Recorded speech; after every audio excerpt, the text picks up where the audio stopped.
This is Honest as Hell, a Men of Metal podcast. And that real talk from the Hell Trail, teaching you how to triumph on the trail. Truth of the Trail, we've played with both of those. We'll see where it goes. And I am your host, Kip Brooks. We're going to be talking about a whole lot of things from stories from the trail, from my own experience, interviews with other guys that are in the industry, as well as a whole lot of what I call the soft skills. There's a whole lot of guys in the industry teaching you the hard skills of this business and talking about, getting better as a technician, and that's all awesome. I feel like there's enough of them and plenty of them way more qualified than I am to speak on that topic. So I picked my lane. I cover what's called the soft skills, the communication, the mindset, all the things you can't see, all the stuff that's going on behind what's pushing the tools. So with that said, why listen to me? What qualifies me in any way, shape, or form to talk on anything much at all? So how did I get into this business? I started working in a body shop when I was in high school. And before that, I'd always worked in restaurants. I'd worked a lot of odd and end jobs. I had detailed cars for a while and ended up working in a body shop when I was 17 and worked there for quite a while. Also worked on the side with a tow truck company. I was always looking for ways to make an extra buck. I was always curious about everything. My curiosity has never died, and I'm fascinated learning things, testing things out, and maybe one day I'll actually find something that I have a talent at. Everything I feel like I have that people say I'm good at has taken a whole lot of just whittling and chiseling and grinding to figure it out. So if I can learn anything I speak on here, if I can learn it, I know anybody can. And I've taught a whole lot of people. So with this entry into body shops, after I'd proved myself there, the owner actually talked to another owner of a shop, and they heard about this PDR thing. This was in the mid-90s, and they took me for a demo, and I was set up, ready to go. I was so excited about it. And then the week before we were supposed to go, all the guys in the shop kind of created a bit of a mutiny and talked the owner out of it.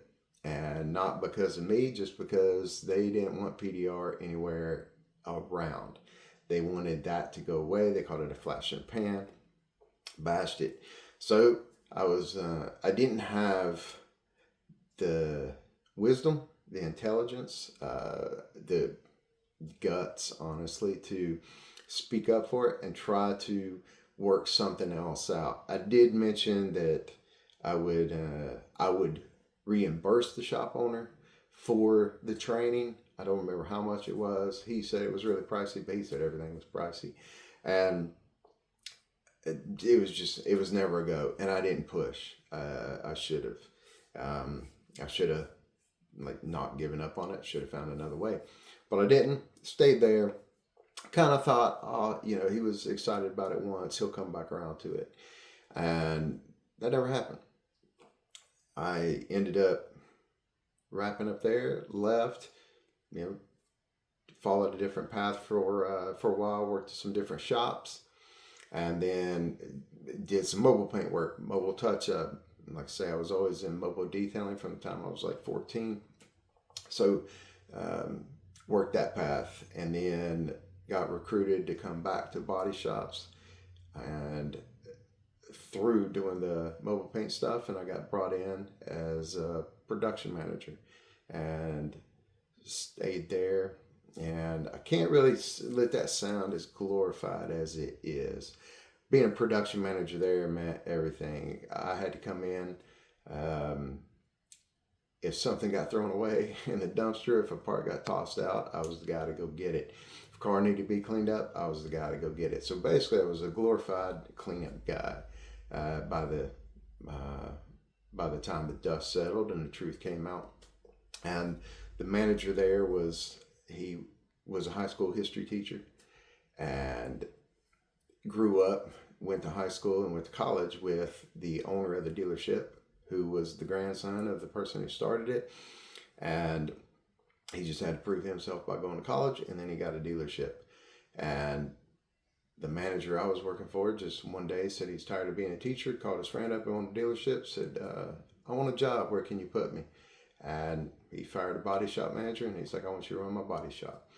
And so you can imagine, that is the only experience he had in the body shop world.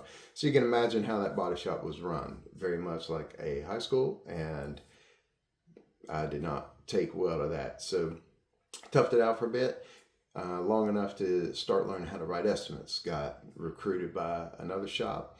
I was good at connecting with customers, and just I knew how to get along with them. I didn't have a clue what I was doing, but I knew how to get along with them. And I was able to grind and kind of cut my teeth while working there under that gentleman. And one of the things he did that I absolutely hated, but it served me well over the years, is he would make me be basically an ambulance chaser. And I would have to pull up the crash reports that were sent in. They were posted by the local police department. And he would have me call every single person in those reports and try to get them in. So these are people that had either been hit or had hit someone else or had their car stolen or whatever. And anybody in those reports, and it was my job to call them and try to get them in. And that was his bargain with me to give me a shot at being a real production manager instead of a cleanup kid, and learn estimates and start moving up. So I took it. I was hungry. I was scared to death. I hated cold calling. I was nervous, like going out and greeting customers half the time, honestly, even though they were coming to us for something that was needed. And just because I didn't know the business, and I knew I didn't. And he would remind me of that all the time. But funny enough, I knew the business better than he did. And anyway, finally started making some headway, gaining some traction, because I kept putting in the reps. And there were some body men there who really supported me, took me under their wing, kind of looked out for me, kept that motivation, taught me how to write an estimate, and started getting recruited by other body shops as a writer, started handling DRP accounts, got into management. And I didn't like management as much because it really just didn't pay as much. I was making more as a commission writer, and I had less babysitting to do. So I stayed more in a top writer, assistant manager position for the last little while of my career there. And by this time, I'd forgotten all about PDR, mostly. Once in a while, I'd run into a dent guy through one of the shops, but not really. And then finally, one day I was working at a place, Lake Norman Dodge Collision Center, and we had a hailstorm blow through. In my area, every year for like 5 years, on Mother's Day, we had a hailstorm. And on the last one, I was actually somewhere where I heard about it, much less actually got business from it. And I connected with our dent guy. That was the first shop I'd ever been at who used a dent guy on a consistent, regular basis. About every week, our dent guy was in, sometimes multiple times a week. He serviced the dealership as well. So it was not uncommon for him to just pop in, but we were always giving him work. And he and I connected. He had mentioned to me, recruit me into dance. He's like, I think you'd be really good and successful at it. And we had talked about it, and we were setting it up. And I was supposed to start training. And once again, history repeats itself. Once again, just like before, something major happened just the week before. I was supposed to start training with him, I believe on like a Wednesday. And that Sunday was Mother's Day. And he called me that afternoon. And he's like, man, I got some good news and some bad news. And he's like, bad news is I'm not going to be able to train you in dance anytime soon. He's like, but the good news is you're about to be busier and make more money than you've ever made in this industry. And I'd already been typically the top rider about every place I've been. Wasn't a top earner in the region, but I was in the rankings. So I was like, how much you talking about? And he's like, and I was like, what are you even talking about? He said, did you not hear about the hailstorm? And I was like, no. Then also my phone started blowing up later, and people had seen it on the news. I lived in the town it hit, but somehow I lived in the eye of it. We never even saw a dark cloud, and which is kind of ironic because it's about the smallest town and anywhere around Charlotte, just about North Carolina. But anyway, rolling on, we brought in a hail crew, and I was talking to one of them. Both of them had traveled the world, and that just blew my mind because I grew up poor white trash. We didn't travel anywhere. And one of them had just gotten back in the country a couple of weeks before from Australia. And his plan was when he left working with us, he was going to Germany. That blew my mind. I'd never heard of anybody that did that. And I was like, I want in. How do I get in? And he's like, you don't even know what I do. You don't know anything about it. And I was like, I don't care. I want to travel. Years before that, I had just been on a cruise, and that was my first time on a real vacation ever. And I was in my mid to late 20s at that time, mid 20s. And ever since coming back from that, it's just like, man, there's this whole world out there that I had never experienced.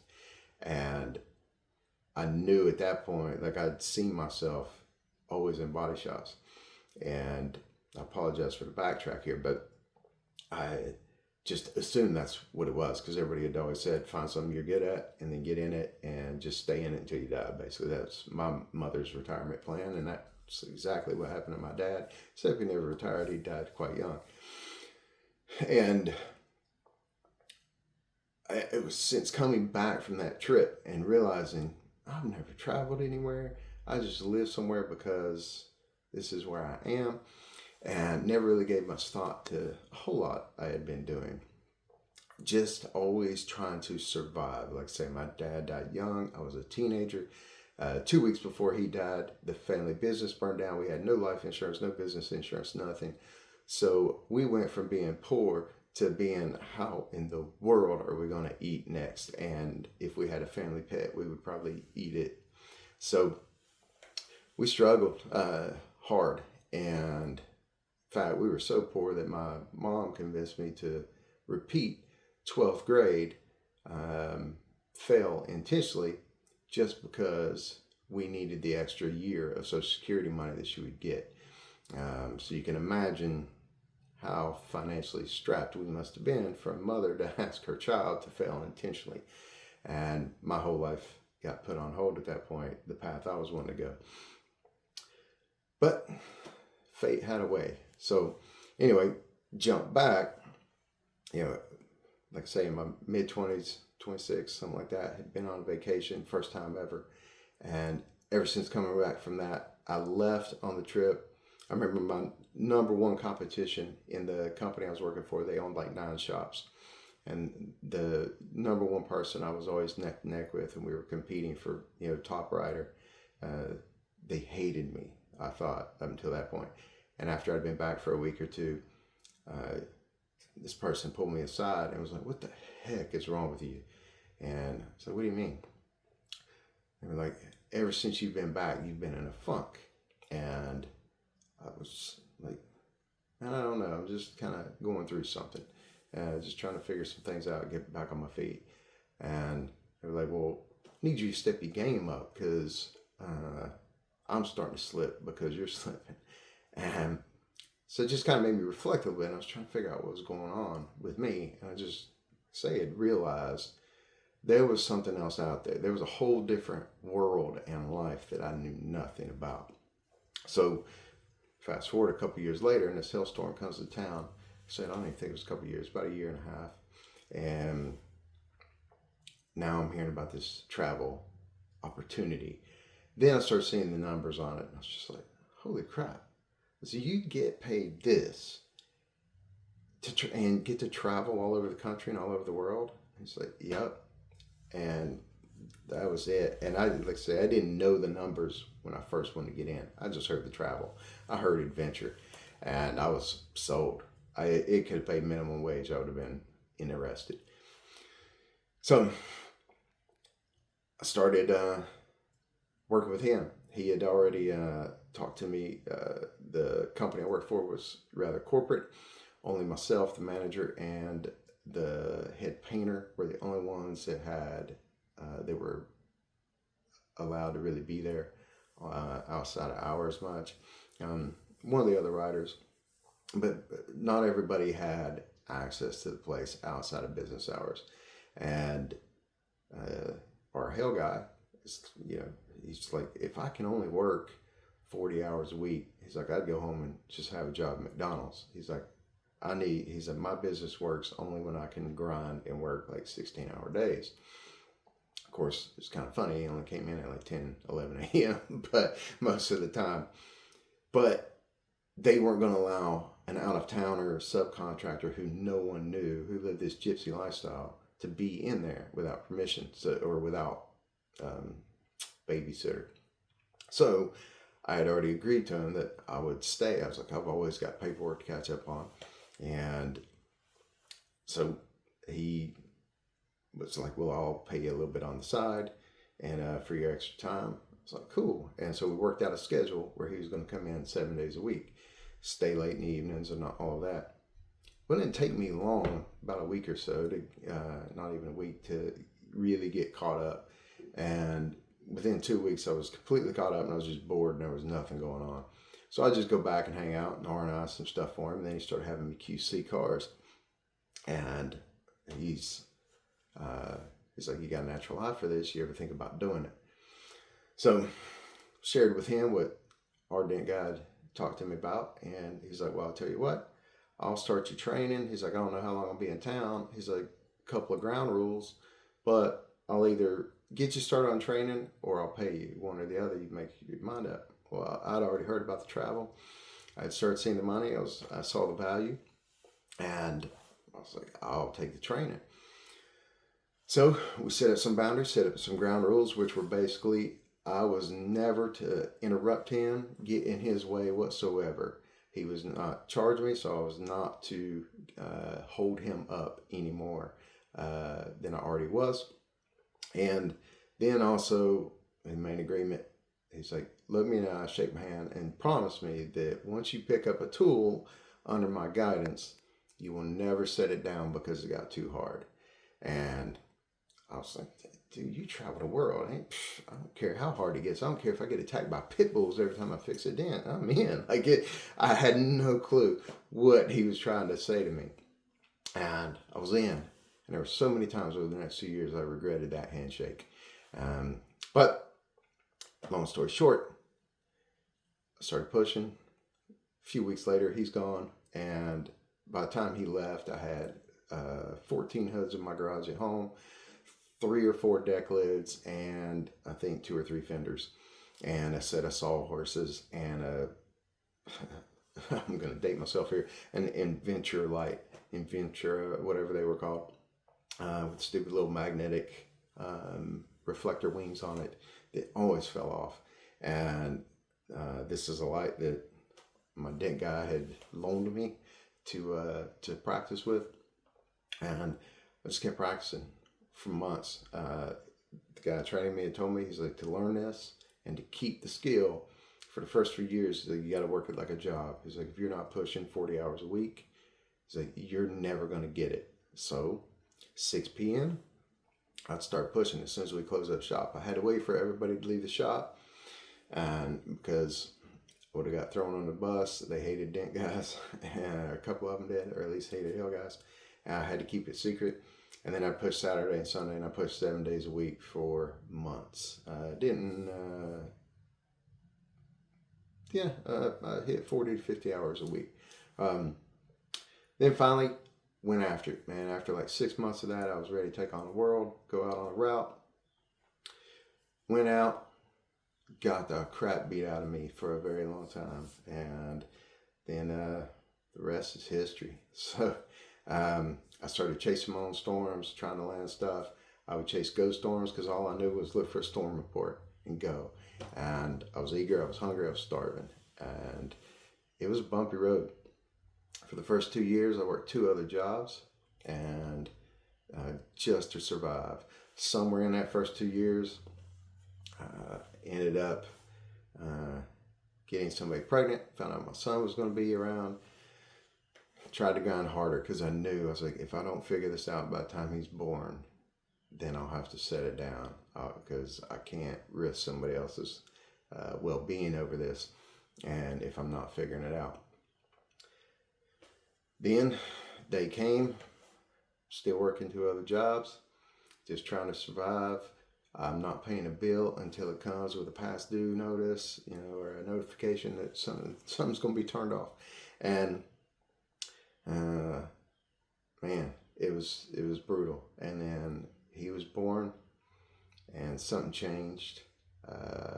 And before that, I would go out to make a sales call, and in the car, I'm trying to talk myself into getting out of the car, and that talking myself into getting out of the car to go make this sales call would be like, okay, we're not the best, not very good, but I got to get practice. I got to get more reps to get better. And it's like, I'll just show up better. I got to get this job. But it was like, it doesn't matter if I know they're dent guy. I won't go in, and whether he knows me or not, it's like, but someone out here's got to need a dent guy, or maybe I get the scraps that their guy can't get to. And it was just very lack mentality. And the day my son was born, he was born on Medicaid. Medicare is for old people. Medicaid is for everyone else, because we were broke as broke gets.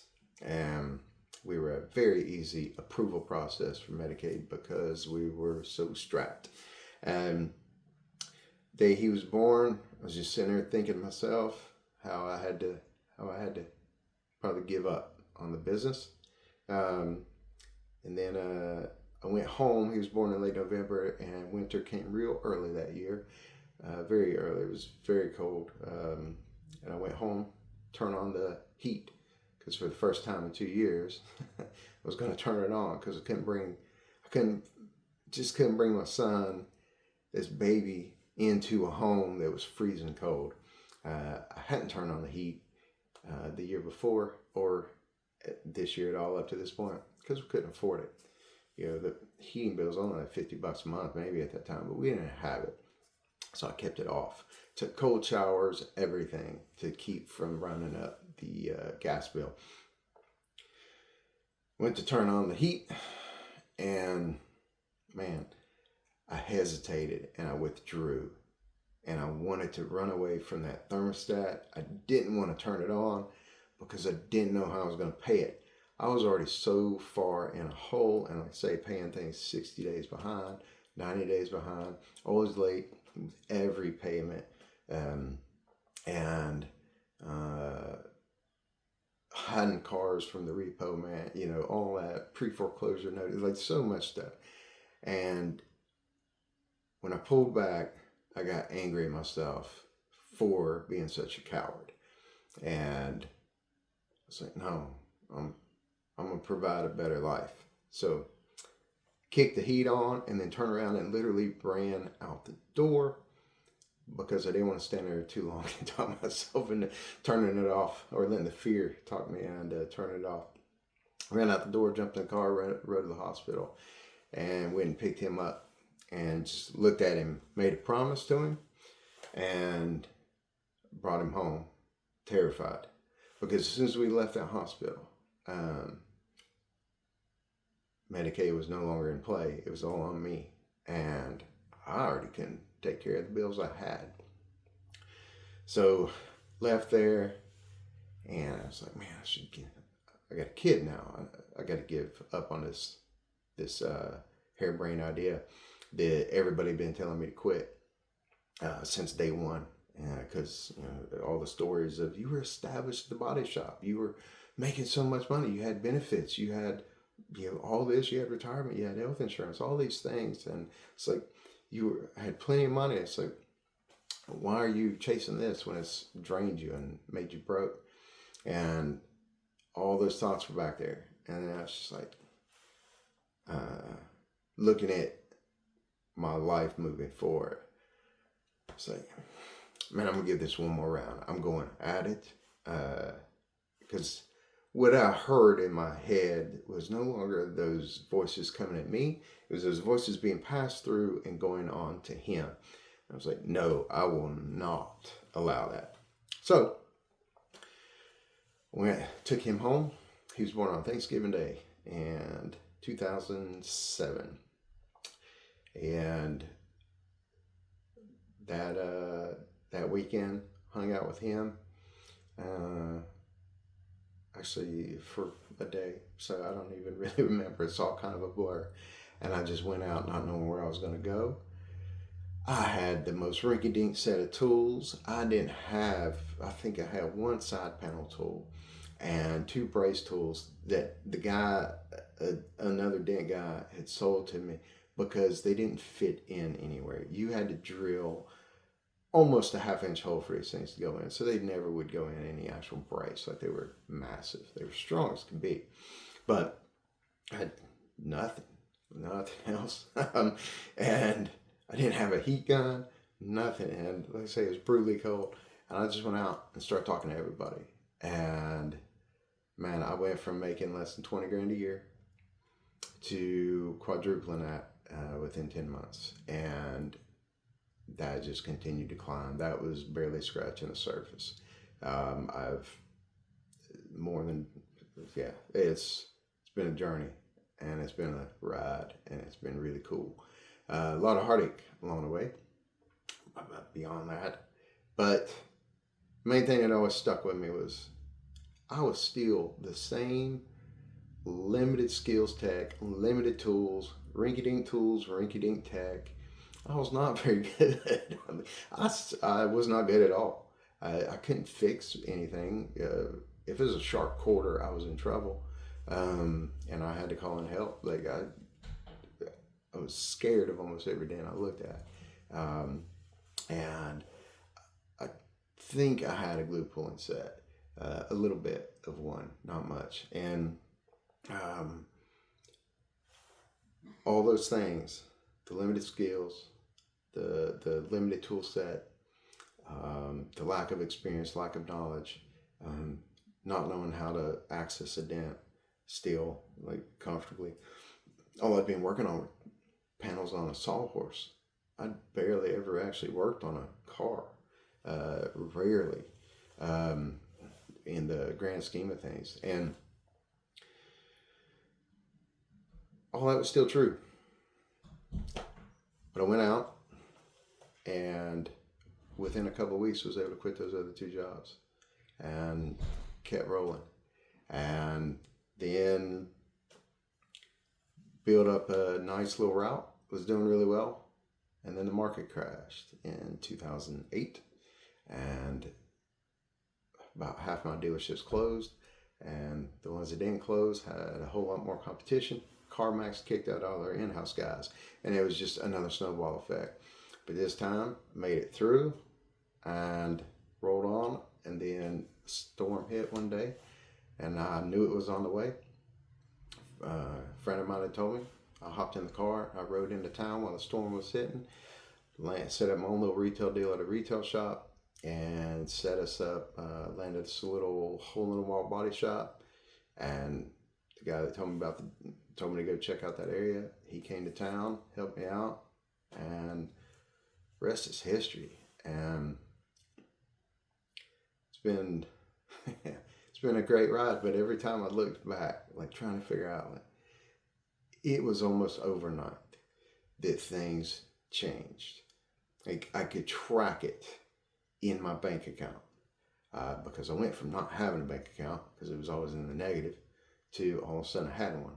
Then I could just watch it grow, and literally within a month of my son being born, I could see a difference. And again, he's born on Thanksgiving, leading up to Christmas. That's the slowest time of the year for any business that's not retail, but especially our business. And Now, granted, the bar was really low, but I could still see growth, and I was able to quit the other job. I was able to rely on just dance with a limited skill set.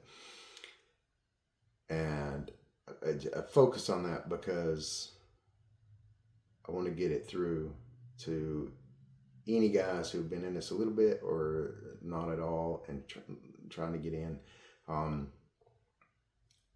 This is every bit as much of a mental industry, a mental game, as it ever is a physical.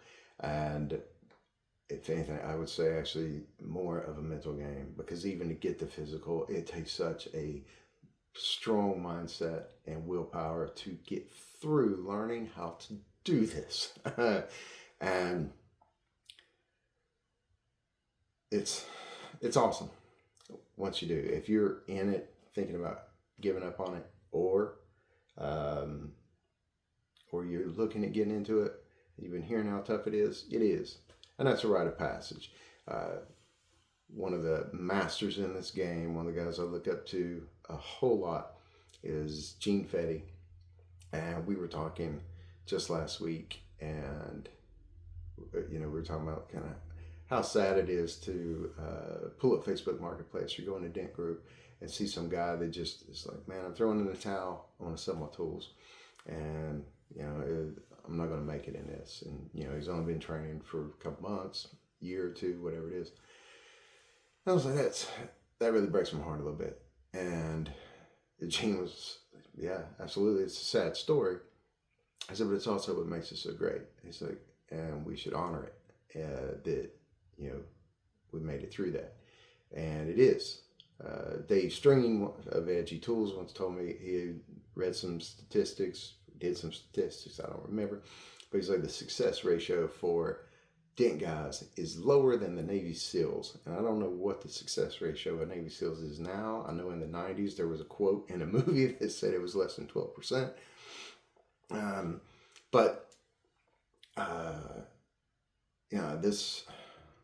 This industry is awesome. Whether you're a local guy, route guy, or you're a hell chaser, either one, there is so much to this industry, so much it can do for you mentally, mostly financially, you and your family, you and friends, you and the community. Love it. I love what it can do for people. However, everything comes at a cost, and that cost is a lot of what we're going to be talking about in this. A lot of guys, especially hell guys, talk about the glitz and the glamour of the trail, and a lot of that's there, and also a lot of that's inflated. The numbers not so much, but the lifestyle definitely can be. But I want to warn the guys that are thinking about coming out to it, especially if you've been local for a bit. I've been to a lot of towns, and sure enough, every time I work with a local guy, they'll mention something about, maybe I'll just sell my route or close my route down and come out on the trail. And I've tried to talk every one of them out of it. Been successful with most. Because most of those guys are established, they're at home, they got a business at home, they got a community, they've got a family. And it's like, man, you're hearing the wrong things. You're seeing the wrong things. You're not making the full decision on it.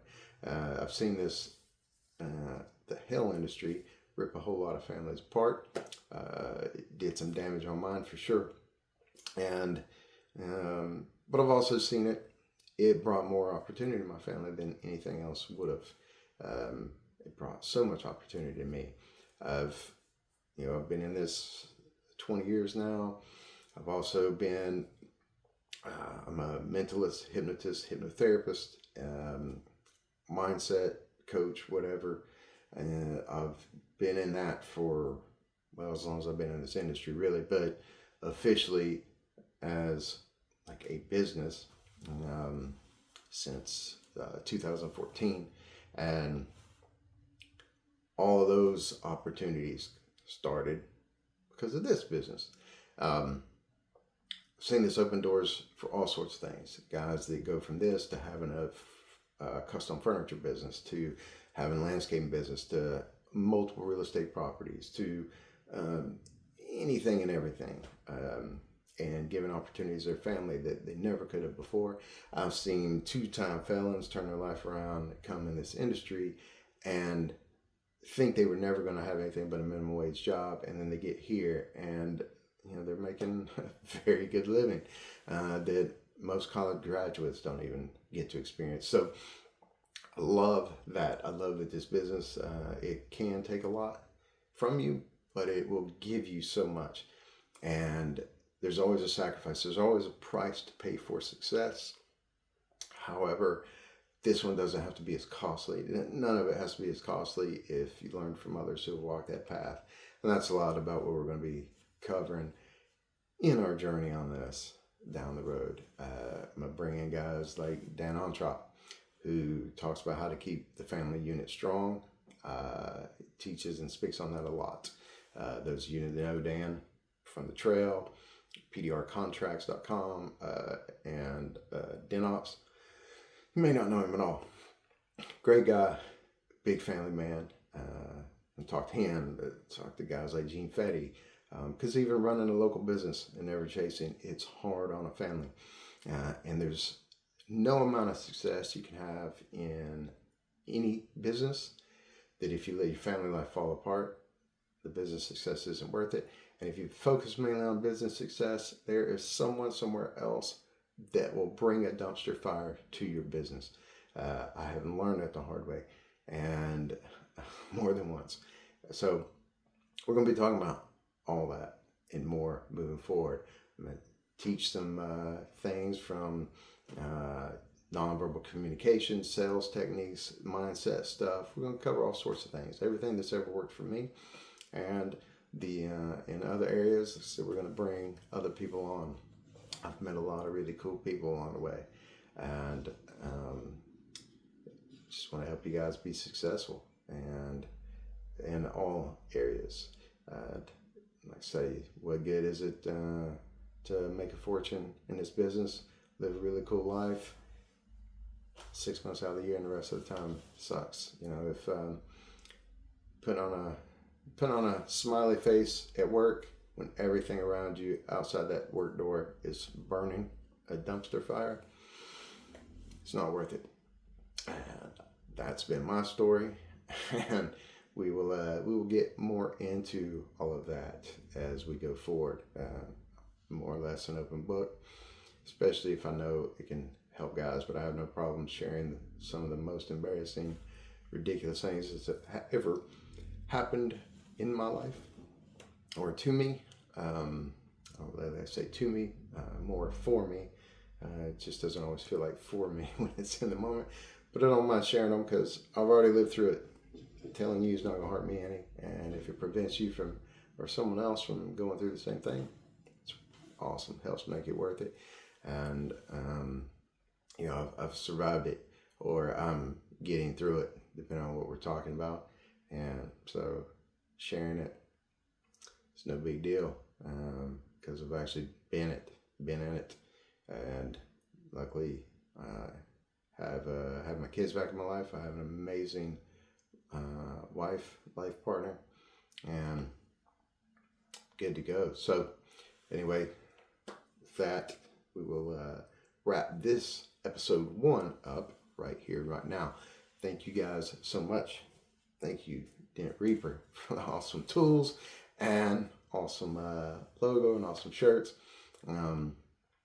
Love the products, and thanks for the sponsorship. But anytime you see my tool cart, you'll see some Dent Reaper stuff on there, and my whole family is decked out in Dent Reaper gear, even my mother-in-law in Canada. So anyway, moving on.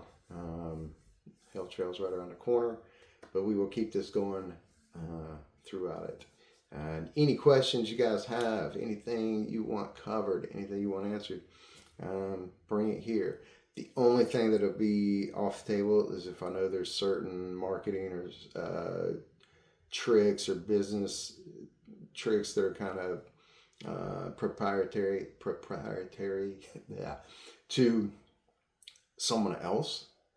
Anything that's mine, what's going on here. I don't mind teaching, letting some my tricks and secrets out. The only thing I will hold off is if I know there's somebody else doing something and they don't want it publicized. But if they give me permission, it's coming in here. So some of that will be in here too. I've already talked to some people. But yeah, this is going to be a fun ride. Thank you guys for joining in so far, and let me hear your questions. Let me hear you. Give me shouts. Let me know your feedback, what you want to hear, what you want to learn, and hope to see some of you on the trail ahead.